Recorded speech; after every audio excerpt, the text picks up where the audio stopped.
काल तो इथे खदानी तिकडे तो पडला 6:45 वाजता. 6:45 वाजता पडला. दीपक विष्णू शेळके तो पडला तरी आम्हाला त्याचा कॉल वगैरे कोणीच केला नाही. 1.5 तासाने आम्हाला आमचा बाजूवाला सांगतो की अरे तुझा भाऊ तिकडे पडला आहे. आणि त्याच्यानंतर त्याला कोणीतरी 2 व्यक्ती होते त्यांनी हॉस्पिटलमध्ये आणलं, सेंटर हॉस्पिटलमध्ये. तोपर्यंत त्याची डेथ झालेली होती. कोणी अधिकारी इकडे त्याच्यासोबत नव्हते. रात्रीचे 2-2 वाजता त्याला कॉल करायचे की बोलायचे इकडे एमएससीबी मध्ये यायचे, बोलायचे त्याला कॉल करायचे की तू रात्री खांबावर चढ, इकडे जा, सगळे बोलायचे. आणि आज एकही कोणीच इथं उपलब्ध नाहीये. आमचा दीपक शेळके हा बंधू गेल्या 20-25 वर्षापासून मारळगावमध्ये एमएससीबीच्या कॉन्ट्रॅक्ट बेसिकवर कामाला होता. संबंधित अधिकाऱ्यांचे फोन येतात, दीपक या ठिकाणी असं झालं, त्या ठिकाणी तसं झालं. तात्काळ हा मुलगा तोंडातला घास टाकून त्या ठिकाणी जात होता. काल अक्षरशः त्याला करंट लागून तो मृत्युमुखी पडलेला आहे.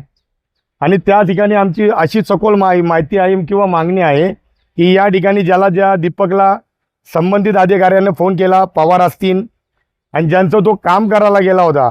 आमच्या गावामध्ये एक मोठी खदान आहे, अवैध पद्धतीने तिथं डब्बर काढलं जातं. त्या खदानच्या मालकांचा फोन आला होता. त्याच्यावर पण चौकशी होण्यात यावी, नाहीतर हे आंदोलन राज्यव्यापी झाल्याशिवाय राहणार नाही. या ठिकाणी PI आहे जाधव साहेब, त्यांच्यावर दबाव आहे, तणावामध्ये आहे. माझी मागणी आहे राज्य सरकारला, SP ला मागणी आहे, लवकरात लवकर आमच्या भावाला न्याय द्या, अन्यथा राज्यव्यापी आंदोलन केल्याशिवाय हे आंबेडकर समाज गप्प राहणार. आमची अशी मागणी, तिची आई आहे, घरातला तो कर्ता होता.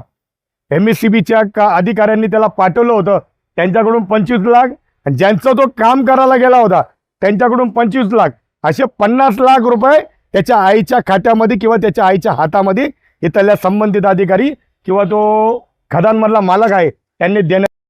मागणी आमची मान्य नाही झाली तर आखरी शेवटी आंबेडकर समाज हा रस्त्यावरच येतो. मृतदेह ताब्यात घेतला तरी मृतदेह ताब्यात तर टिटवाळ्यामध्ये MSCBचं ऑफिस आहे, त्या ठिकाणी आम्ही ती डेड बॉडी घेऊन तिथं बसणार आहोत. आमचा सरकारला इशारा आहे. महाराष्ट्राचे गृहमंत्री, माझा थेट तुम्हाला इशारा आहे, हा तुमचा भाऊ नाही का, हा दलित समाजाचा आहे म्हणून तुम्ही काम दाखल करता.